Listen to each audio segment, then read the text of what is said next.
To the world, she was Doris Day, America's radiant sweetheart, the sunny girl next door, whose voice and smiles seemed to define an entire era of optimism.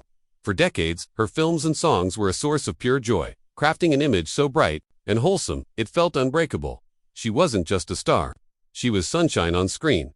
But in her final days, that sunshine image was blocked by clouds of mystery and isolation. From behind the tall gates of her sprawling Carmel, California estate, whispers emerged of a life lived in seclusion, a world away from the Hollywood spotlight she once owned. When she passed away at 97, the official story was one of a peaceful, and yet, a heartbreaking post from her only grandson suggested a much darker, more complicated reality.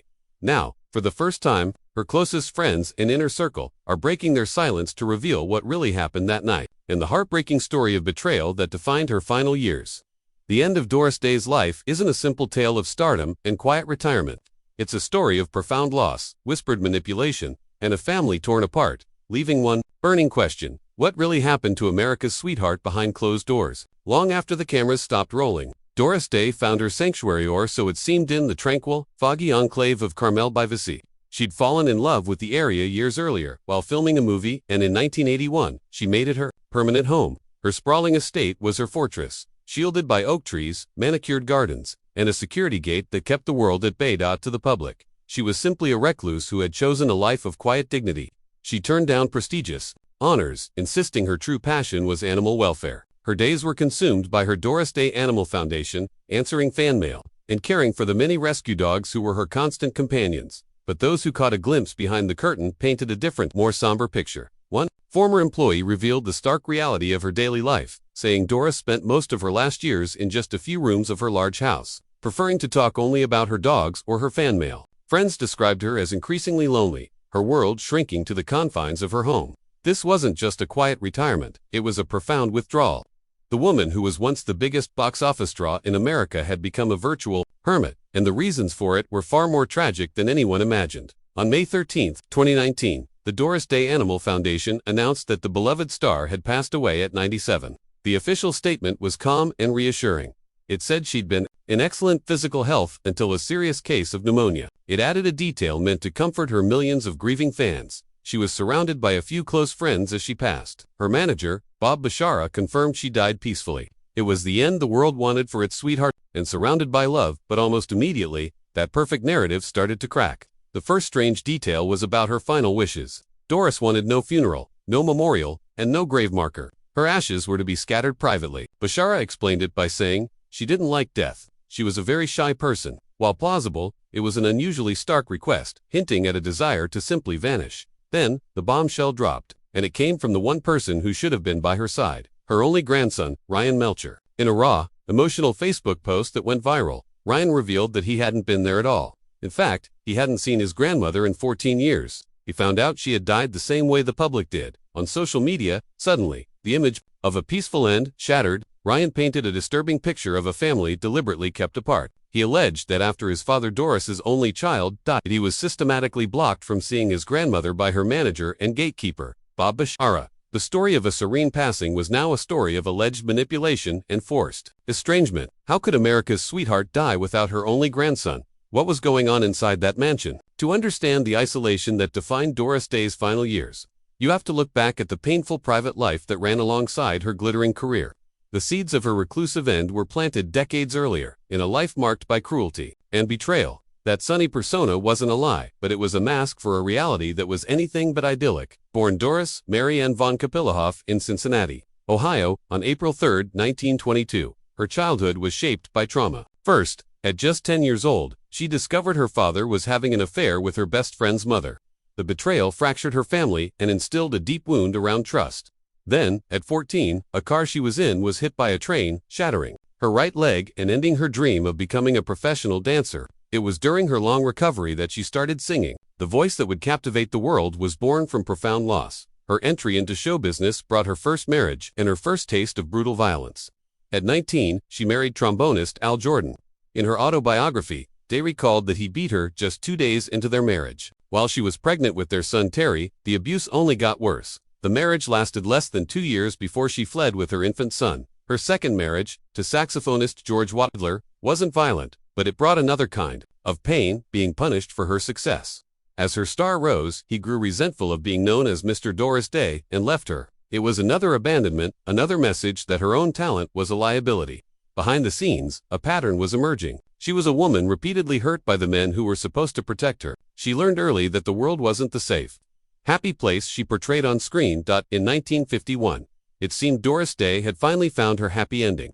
She married her agent, Marty Melcher, a man who seemed to offer the protection she'd been searching for. He adopted her son, Terry, and for 17 years, he managed every part of her career. She trusted him completely. As she later said, "I was working away, knowing nothing and trusting." That trust would be the single most devastating mistake of her life. Marty Melcher had turned over complete control of Doris's finances to a lawyer named Jerome Rosenthal. Together, they systematically plundered her entire fortune. When Marty died, suddenly in 1968, Doris was not just a grieving widow. She was on the brink of financial ruin. Her son, Terry, delivered the shocking news. Not only was her $20 million fortune gone, but she was over $450,000 in debt. Melcher and Rosenthal had poured her earnings into disastrous investments, all while charging insane fees. The betrayal was absolute, but it got worse. Doris also discovered that, without her knowledge, Melcher had committed her to the Doris Day Show. He had already taken and spent a large advance. At the lowest point in her life, she had to go back to work, just to pay off the debts he'd left behind. She sued Rosenthal in a grueling legal battle. In 1974, a judge awarded her a stunning $22.8 million in damages. But the victory was bittersweet. She never recovered the full amount, and the emotional cost was immeasurable.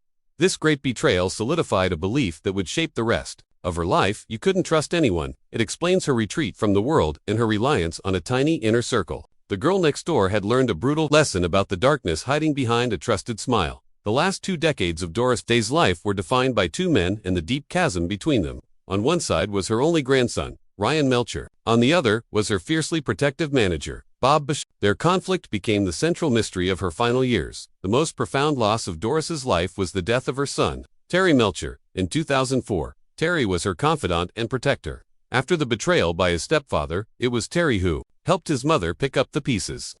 His death was a blow from which Doris never truly recovered. Friends say she spiraled, withdrawing even further from the world. Into this vacuum of grief stepped Bob Bashara, a fan who became her business manager. He was the head of her beloved animal foundation and ultimately the gatekeeper to her world. He handled her affairs, spoke for her, and, according to some, decided who got to see her. This is where the story gets messy. According to Ryan Melcher, after his father died, his grandmother wanted to see him. But before they could meet, he claims Bashara intercepted him. In his Facebook post, Ryan alleged that Bashara told him a visit wouldn't be possible, cutting off all communication. Ryan was left heartbroken, convinced that Bashara was clearly manipulating the situation. However, Doris's publicist presented a conflicting story. He insisted that it was Doris herself, deeply private and wary of being hurt again, who had asked Bashara to speak with Ryan first. He claimed they had even tried to reach out to Ryan for events and birthdays but got no response. So, who was telling the truth? Was Bashara a manipulative figure who cut a grieving woman off from her grandson? Or was he a loyal protector, carrying out the wishes of a fragile star terrified of more pain? The story of Doris Day's final years is more complex than any of her movie roles. If you find these hidden histories as fascinating as we do, make sure to subscribe and hit the notification bell. You won't want to miss what we uncover next. So what really happened in those final, lonely years? Was Doris a prisoner in her own home, or was she a willing recluse? The truth, according to the few friends who remained, is far more tragic than a simple story of a hero and a villain. According to them, the key to everything was the death of her son, Terry. The loss didn't just break her heart, it broke her spirit. The betrayal by Marty Melcher had already left a permanent scar, creating a deep paranoia about being used. When Terry died, she lost the one person she felt she could truly count on, leaving her incredibly vulnerable.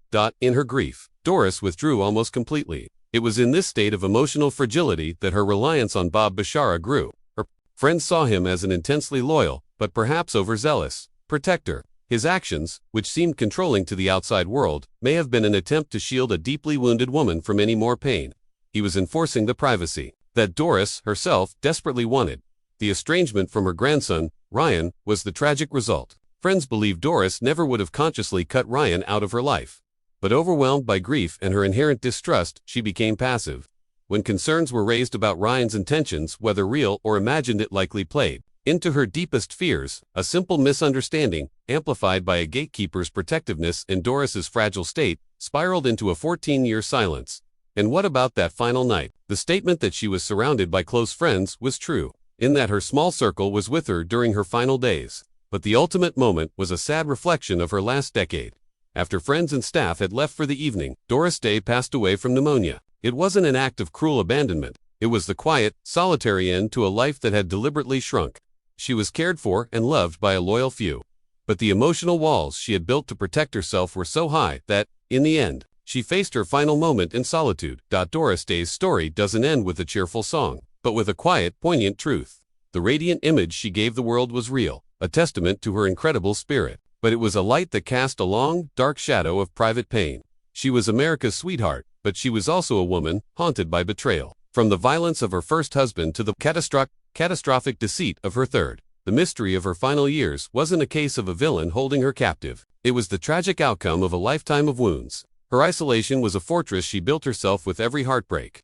Bob Bashara wasn't a captor so much as the chief guard of that fortress, a man whose fierce loyalty led to devastating consequences. Most notably, the heartbreaking silence between a grandmother and her grandson. In the end, Doris Day got the privacy she craved, but it came at the cost of family. The heartbreaking truth is that her final night mirrored her final years. Safe, protected, but ultimately, isolated. Her legacy remains twofold: the immense joy she projected on screen, and the deeply human, tragic story of a woman who trusted too easily, was hurt too deeply, and chose to face the world from behind a closed gate.